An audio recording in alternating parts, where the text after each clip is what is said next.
dimension tables. So let us try to understand what is a fact table and what is a dimension table. So generally when we say a fact table is nothing but it contains numerical and historical data. So let me just show you an example of that.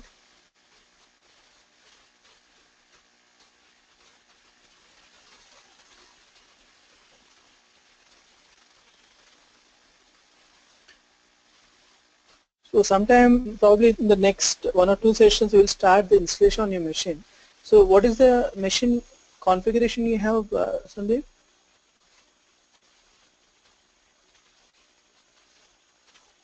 Actually, I don't have a laptop. I'm using my office laptop. Okay, but is it fine to install OBIEE on top of that? I just need to check with my admin department. Then, because there is no point if you, like, are you planning only to listen and then just for the sake of knowledge, or you do want to practice something on that? No, no, no. We have to practice because if you don't practice, we will not understand properly. I think so. Correct. Correct. That's the correct. If you don't practice, especially when it comes to a new tool, right? Whenever you're learning a new tool, the interface will be new for you, right? The process will be new, and the concepts are new. So everything is new. So you must practice. Without practice, you won't be able to understand anything, or Yeah, yeah, maybe you learn today and tomorrow you'll forget. So there is no point. So yeah. try to see system. We need a system which has at least 4 GB RAM and minimum we need a 4 GB RAM, and operating system must be Windows 7, and we need to have a Core i3 or above processor. That should be the requirement of the system. Sorry, So Professor. once you have a Core i3 or above processor, I think. RAM is 4 GB, and you need to Okay. have a database space of normal, storage space of around 60 to 100 GB. 100 GB. Okay. So that should be, so yeah, and then RAM 4 GB, processor Core i3 or Fine. I'll let you know tomorrow itself. yeah, because like that is the most important. Otherwise, if even if you don't have the OS Windows 7, if you come up with Windows 8 or 10, OBIEE will not get installed on that. So that is one of the prerequisite for the installation. Yeah. Okay. So let me show you. This is a fact table in orders to.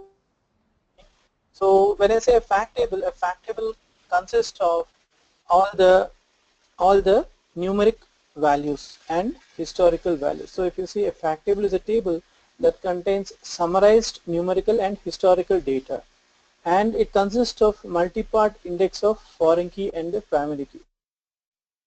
So what do you mean by that? So if I open my fact table, where is my fact? This is my fact table. Inside this, I can see that you have multi-part index of foreign keys. So the other day, if you remember, I was explaining you about the primary key and foreign key concept. The same is over here also. So let me show you that again. So you might have something like this. So let's say suppose you have a fact table called sales, and this fact table will have all the numeric values and numeric values which are summarized. For example, revenue is there, okay, discount is there. So all these are summarized values. When I say summarized, there is a difference between a normal column and a summarized column. I'll just show you what is the difference. So you might have foreign keys of different primary key tables. For example, if I'm having a primary another table, a dimension table called customer, this is my customer dimension table. So my customer dimension, remember what do we store in a normal dimension table? Yesterday we have discussed, day before yesterday. So in a dimension we store only the descriptive values, remember? So cust ID, cust name, customer name, right? address. These are some of the columns which are part of my customer dimension. Okay, now if I look at my another dimension, I'm going to create one more dimension. Let's say this is time dimension, and the columns what I might have as part of my time dimension is again year, month, quarter, okay, day. Okay, so my day will be my primary key over here, and over here my custody is the primary key here. So do you remember what is primary key, Sandeep?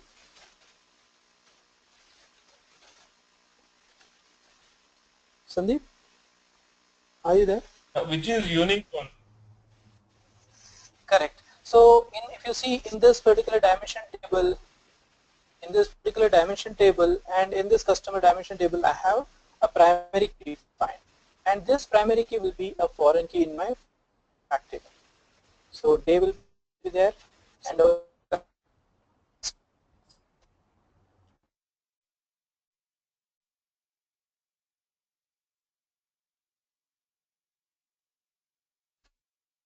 my Rajesh, I can't hear you. foreign keys, right? So this is how my table, my fact table is shaping. Even now, That's fine. can you hear me now? Yeah. So I was showing you about the orders fact table. In my orders fact table, I have got all the foreign keys. So when I say foreign keys, you can imagine this picture. So I have got a foreign keys of day and custody, which are nothing but the primary keys of my respective dimensions. So my custody is a foreign key in my fact table, which is a primary key in my customer dimension.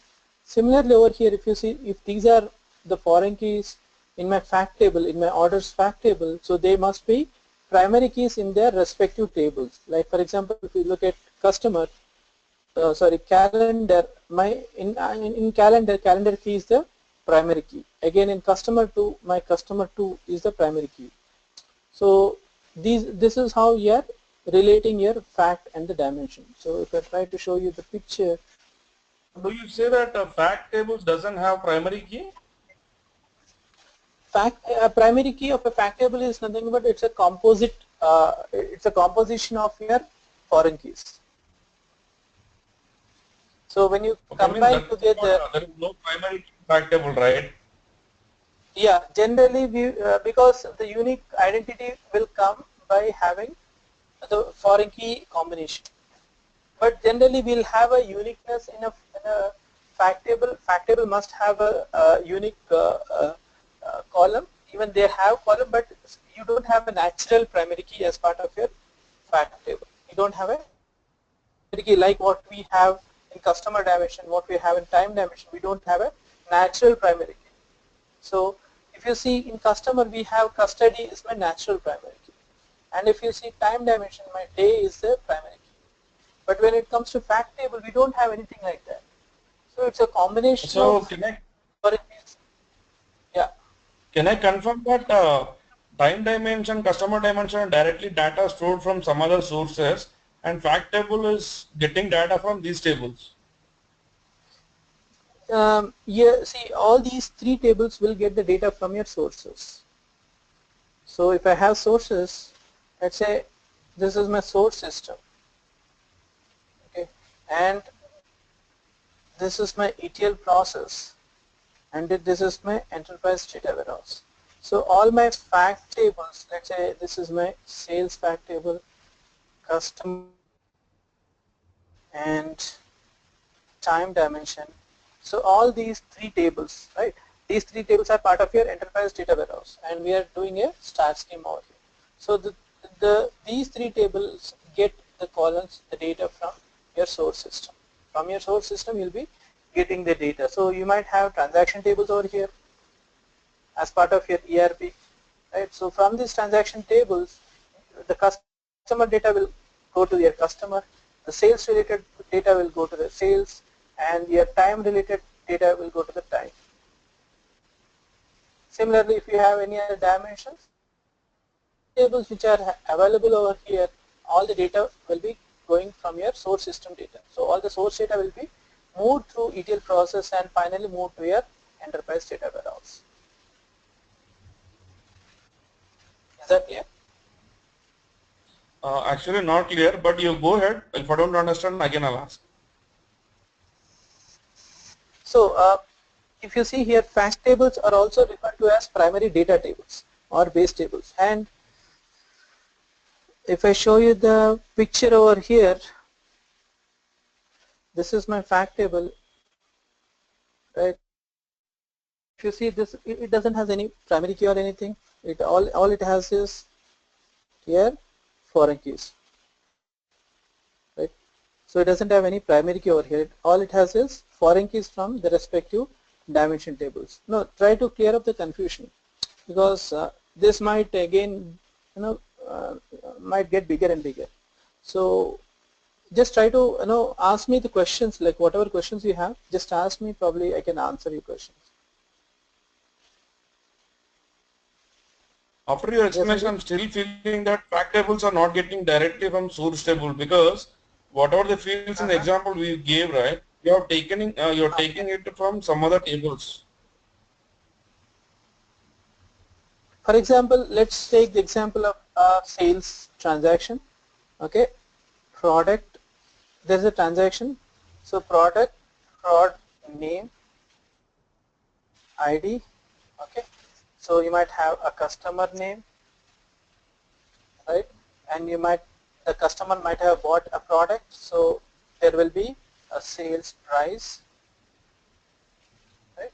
So my sales price, whatever numeric amount, has to go this particular product ID, or if I call it as a sales ID, this particular whatever data which is stored in my transaction tables, right? This has to go and sit in my fact table. I don't have any other option.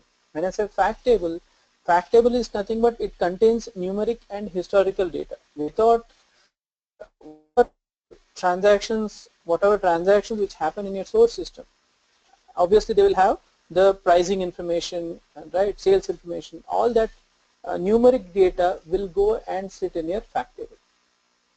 Do you see any scenario where your fact table will be populated other than your source system tables? Can you just imagine of a scenario? And take, if you want, you can take the example of this. So let's say suppose dollars is there. Now dollars, when I say dollars, it represents the revenue. Okay, the revenue I get to, you get the revenue only from my source system. Otherwise, where do you think that, you know, I'll be getting the revenue information or the dollar getting populated? So it means if a product ID, let's say suppose a product ID, let's say 101, let's say the product is a television and customer is, let's say, Ravi, and sales price is, let's say, 10,000. Let's say sales ID is S123. If this is a transaction which is being stored in multiple transaction tables of your source system, now I need to move this particular transaction data to my enterprise data warehouse. So I might create an ETL process which will move all this data. So my product ID which is there, right? So it will do a lookup into my product table. So I must have a product dimension table. So I must have a product dimension table. So it will look up, it will check whether this particular product ID is available in this or not. If it is there, it will take that product ID and goes to the sales and inserts that particular product ID. So in your sales, you will have product ID also. If you look at your this particular table, you will have prod keys there, right? So prod key means whenever a product is matched, whenever a matching product is being sold and that product ID is available as part of your product dimension, that particular product ID goes and sit as a transaction as part of your sales table, as part of your sales table. So when I say particular transaction, okay, I'll show you one more example. It will be clear for you. So where is my SQL developer? So whenever you are storing any data, so what do you think will be the table will have all the numeric and aggregated data from the transactions. So whatever transactions which happen at your source end, you're going to store those transactions as part of your fact table. And the product table, we are not going to insert any product or anything in your product table. They are just lookup tables. All your dimension tables are reference tables where you will just look up, find out whether that particular product ID is there as part of the product, and then you insert that particular transaction inside your fact table.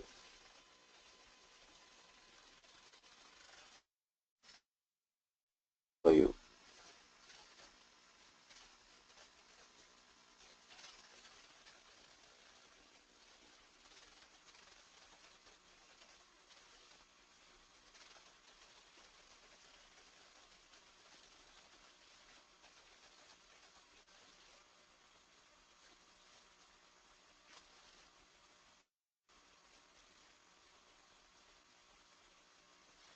Now, the thing is that Sandeep, like once you start asking questions, right, probably you'll be able to resolve your queries. So what I would suggest you is try to post queries so that I can answer your doubts. So I have this is my orders table. If you can see, my product key is there. This product key is from my product table. My period key is from my time dimension table. My cust key is from my customer table. So, and you have units ordered and units shipped, and this is my revenue information. This stands for actual extended dollars. So this particular column will hold all the revenue information. So whenever a transaction happens, that particular transaction, whatever value is there, it goes and sits into this. So if I show you the data, so you can see that product 1092, right, on this particular date. What is the date? 1998 January 5th. And this invoice number, right, invoice number means a transaction invoice number. This is the customer who bought this, who paid for this particular product 1092, and this is the cost of that. And over here, this is what your customer has paid.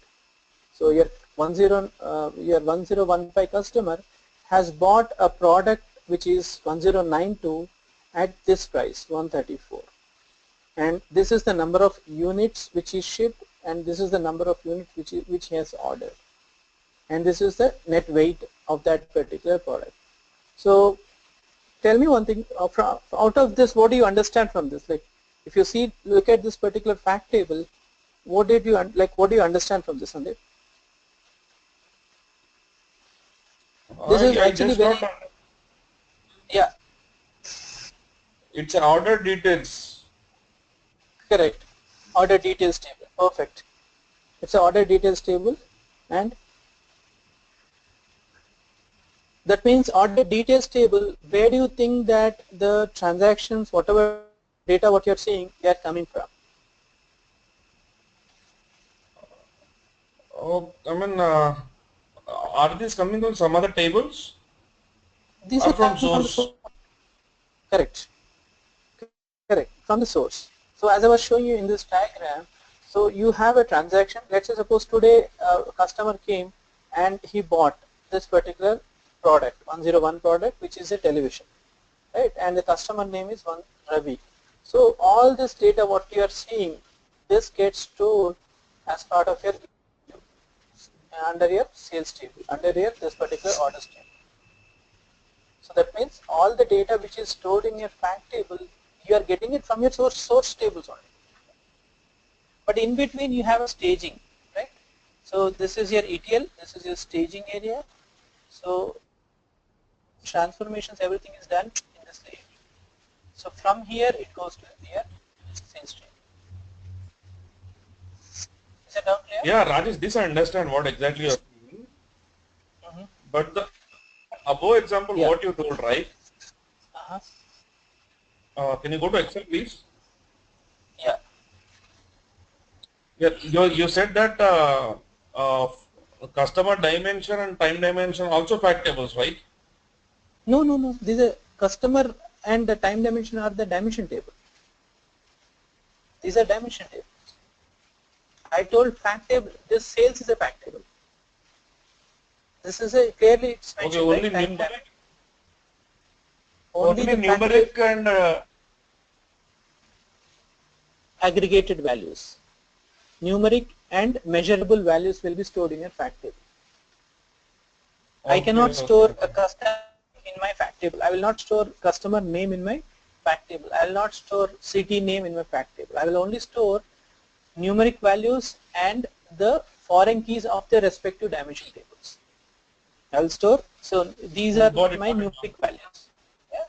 These are my of my respective dimension tables.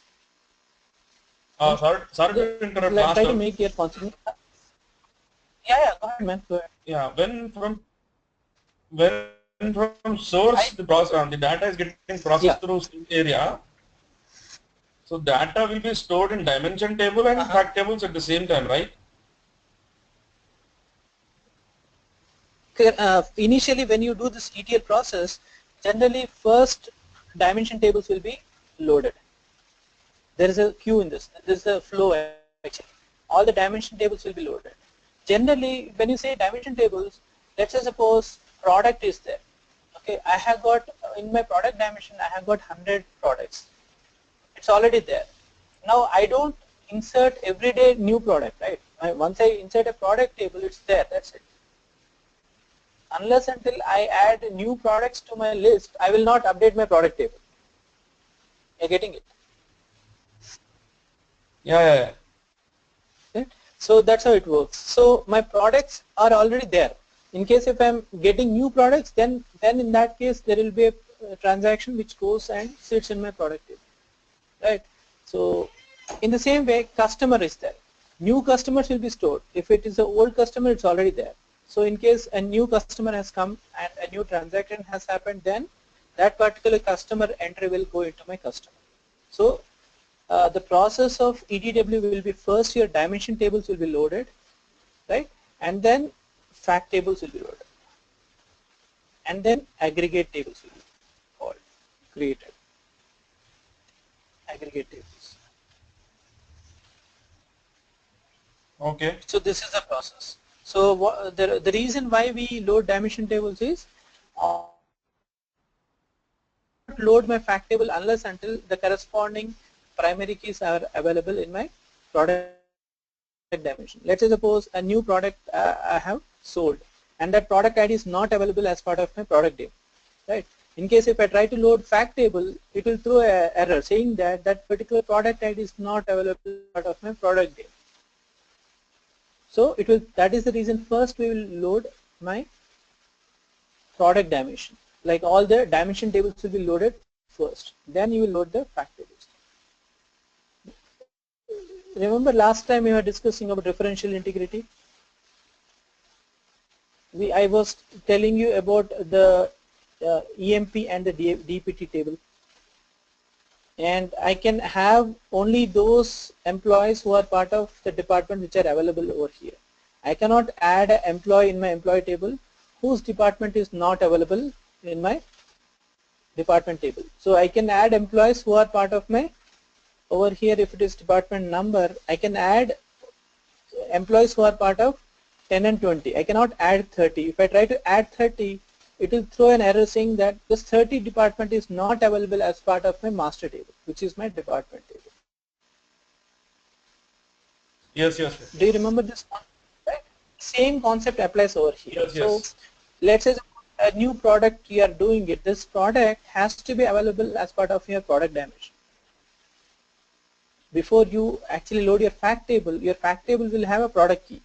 That product key should be available as part of your product dimension. If it is not there, then it will throw error. That's the reason first we load dimension table, next fact tables, then aggregate tables.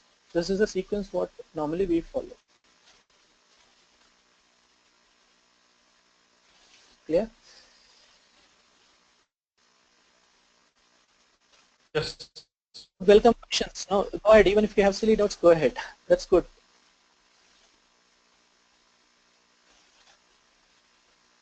Yeah, thank you. Now it's clear. Clear, right? Yeah. See, what normally I suggest my students is they should ask as many questions as they can. See, that way you learn easily. If I teach you and you learn, generally you might forget also. So it's always better that start asking questions, so it will be easier. So a fact table, as I said, it contains summarized. When I say summarized, what I mean is, you can see this dollar is there, it is in yellow color, that means it's a summarized column. How do I know that it is a summarized column? So over here I can see that there is an aggregation rule defined over here. For every measure, this is my fact or a measure, we can call it as a measure or a fact column.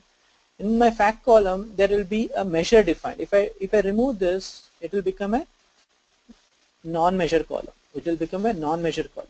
It's just like any other column. But if I add this, it will become a, if I add this aggregation rule, then it will become a measure. So a fact table must have measures defined. When I say measure, that means the column which you are calling it as a measure must be aggregated, must have an aggregation rule defined. So that is one of the important things. So it will have summarized numerical columns. Again he is saying numerical, you cannot have descriptive columns, and historical data. So when I say historical data, your fact table can have data from, let's say, 5, 10 years or 15 years. It can have the historical data, and it is composed of multiple part of index of foreign keys, which we have discussed earlier. So fact tables are also called base tables, and fact tables contains both attributes and fact columns. That means these are called attributes or non-aggregated columns. So all these are your non-aggregated columns, and these are your aggregated columns or measures. You can call them as measures. Again, dimension tables, we have discussed about fact tables. Any doubts on that, Sanjay? Fact tables, it's a very important concept. Yeah, it's clear now. Clear, right? Yeah. So let us try to discuss about dimension tables. Dimension tables are also referred as descriptive tables. So if you look at my dimension table, right? Do you see any numeric column? No. All are something which are, though here is a numeric, it's not actually numeric. You cannot do any calculation, right? You cannot summarize this. So all these are my descriptive columns. All these are my descriptive columns. If I say customer table, you see that all these are my descriptive columns. So they describe something. So what do they describe? They describe a fact. They describe a fact. So let us see how.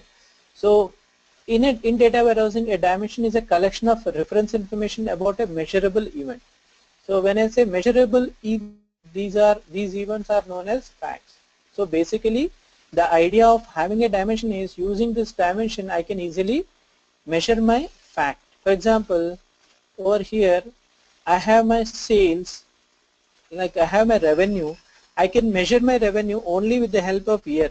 Otherwise, if I just say, if I give you a number like this, let's say I'm giving a number like this, this is my revenue, so it doesn't make any sense. I should have some kind of a description for this. Let's say year is there, so my yearly revenue is this much, I can say. Or I can say from this location, let's say India wise sale is this much, Australia wise sale is, let's say, this much. So what am I doing? I'm adding a descriptive column next to the measure, so that way your measure will become meaningful. Otherwise my measure has no meaning without a dimension. Without a dimension, my measure has no meaning. So a dimension is nothing but which describes your measure. A dimension is a dimension table will have columns which describe your measures. And yeah, and these and dimensions categorize and describe data warehouse facts and measures in a way that supports meaningful answer to your business questions. So that is what we are trying to do it, right? So I wanted to see what is my sales per customer. Per customer, what is my sales? Or I wanted to see the sales per year or per month. So all these are some of your business questions which can be answered only using your dimensions.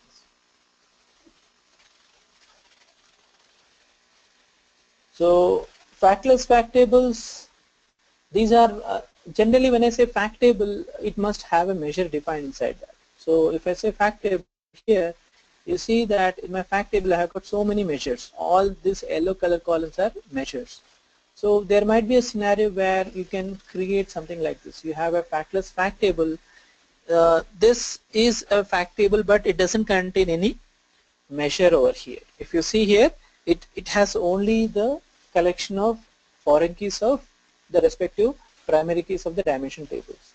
So from dim day you can see that there is a time ID or the day ID is there. From dim time you are getting the time ID, and from leave type you are getting the leave type ID, and from employee dimension you're getting the employee ID. So these are all dimension tables, and the respective primary keys have become foreign keys in my fact table, right? So what is the use of this kind of a thing? What is the use of this kind of a thing? This kind of a thing can be used to actually, let's say suppose you wanted to measure how many leaves have, like a particular employee, you wanted to see how many leaves he has taken, number of leaves taken by an employee, or you wanted to see the type of leave taken by employee, or details of the employee who took a leave. So all these kind of things can be derived using something like this. Yeah, any questions?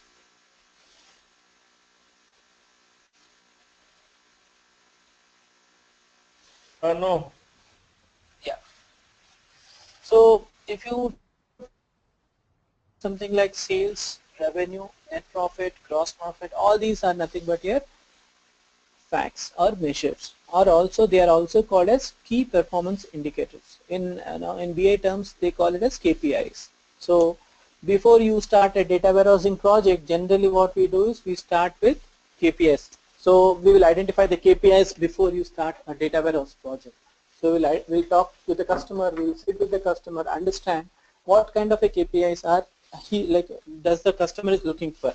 So based on that you will identify the kind of tables which should be part of your data warehouse, and then you define the kind of ETL processes which will procure the required information to create those KPIs. So KPIs, they play a very important role. So they are some of the things, like based on the KPIs only you will be able to measure your enterprise performance. So if you can see net profit, using net profit you can identify how your company is performing. Using cost you can identify whether how your company is doing. So you can compare the cost of your company and the competitor company and find out whether the cost of your company is better than the cost of your competitors. So these are some of the things where you use to measure your company's performance. So as I said, and this factual data is about the subject area, and they are numeric and summarized. So we have discussed that all the facts should be numeric and summarized. Now when we talk about the types of fact tables, what are the different types of fact tables? Now part of your data warehouse you might find a fully additive or a semi-additive or a non-additive. These are some of the types of facts you might find. For example, you take the example of revenue over here, which is shown over here, and quantity.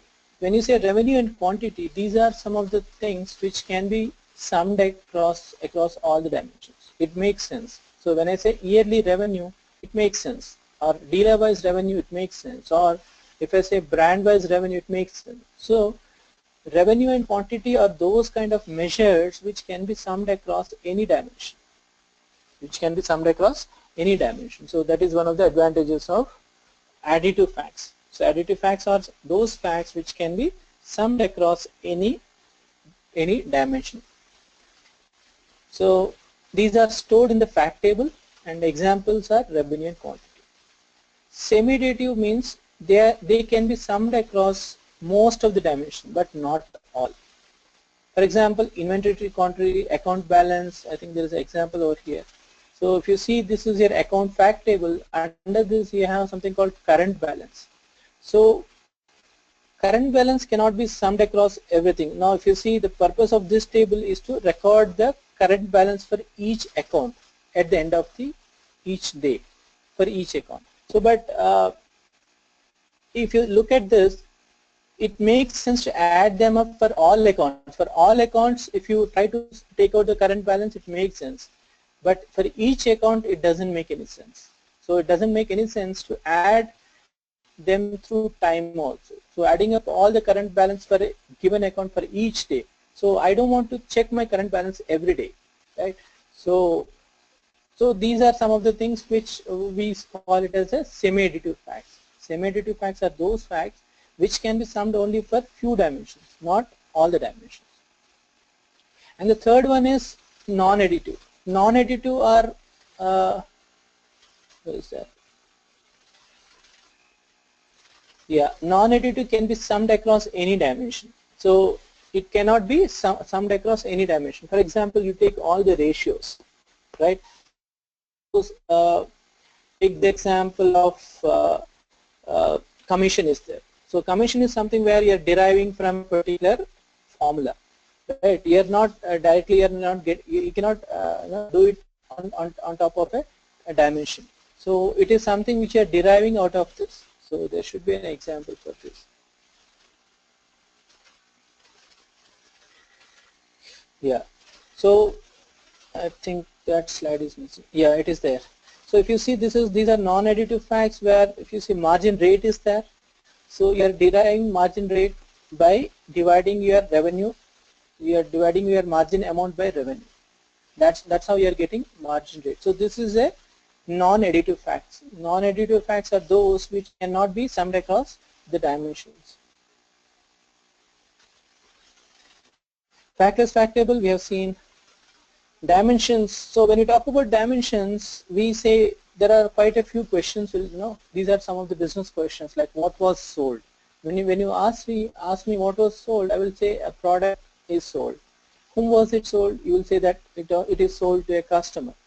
And when was it sold? Then you say it is sold on that particular time. So what we are trying, if you look at the answers for all these questions, they all refer to dimensions. So dimensions are nothing but they describe facts, and for all these kinds of questions you might have to use different kinds of dimensions. So these are some of the most common dimensions you will find almost in any data warehouse. You take a product dimensions, a service dimension, a geography, time. These are some of the most common dimensions for anything, because without time anything. So one of the most common dimensions is time, product, service, and location.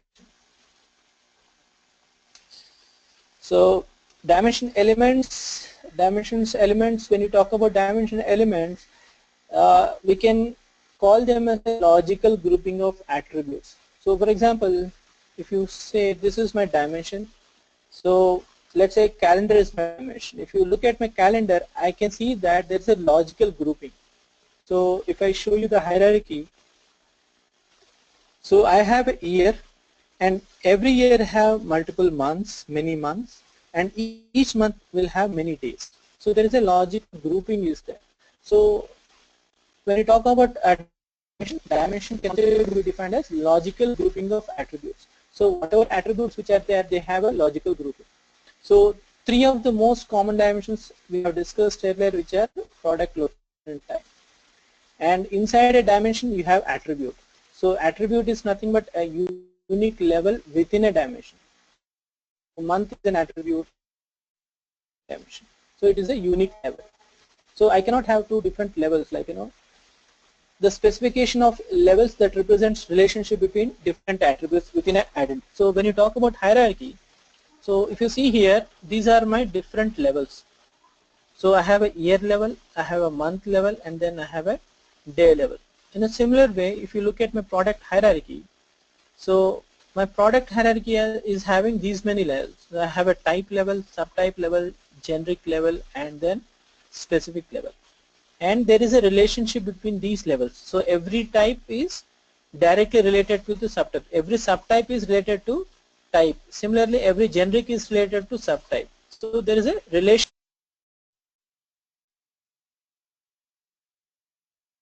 Means the levels in a hierarchy must have a relation between those levels. All the levels, they should have relation between each other. So the specification of levels that represents the relationship between different attributes within a dimension. So what are the different attributes over here? Year is an attribute, quarter is an attribute, month is an attribute, and a day is an attribute. So a hierarchy will define the relationship between these different attributes. Any queries? It's fine, Rajesh. Dimension. Fine. So one of the most important things we should remember as part of OBIEE is like for every dimension you must create a hierarchy. So this is a hierarchy which we have created on customer dimension. This is a hierarchy which we have created on a product dimension, and this is on a time dimension. On a calendar I have created this time dimension hierarchy. So every dimension must have a hierarchy. That is one of the rules. It's not mandatory, but it's best practices. Slowly changing dimensions, again it's going to take a while. So tomorrow we'll do the slowly changing dimensions, and we'll go further on this. Granularity, yeah, how do you think? We'll discuss.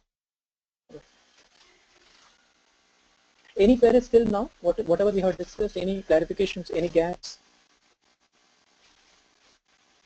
It's fine. Fine. Okay. So what I'll do is like tomorrow, as I said, like I'll normally the time I leave my office will be around 6:30. But in case if here and there it might, if I come early, we'll have it early. Otherwise, at the most 7:45. Okay. Okay. Fine then. Let's wind up for the day. Then let's meet tomorrow, same time. Okay, Rajesh. Thank you. Yeah. And when I asked Raidu, he said that you can send the documents. Oh, is it? Okay. In that case, can you Yeah. share your email? I'll share that with you. Can I chat now here itself? I guess so. Yeah. Hello?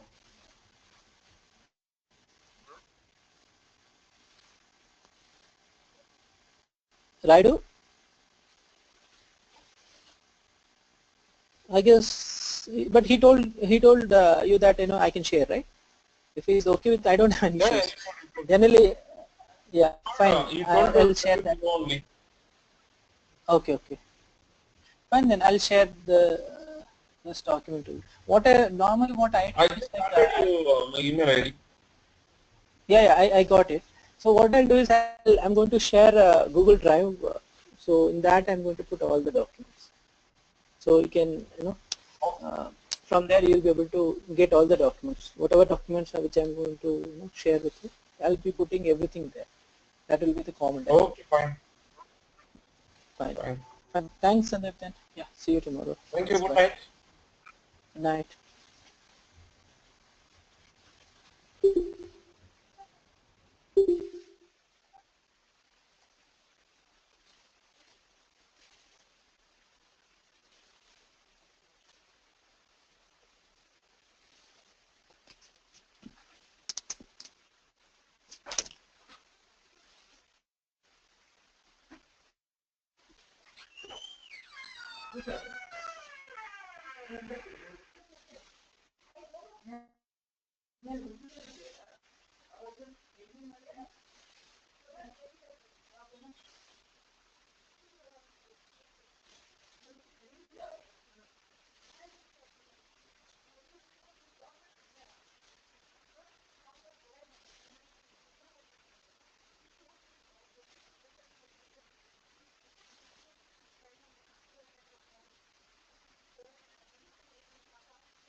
Hello.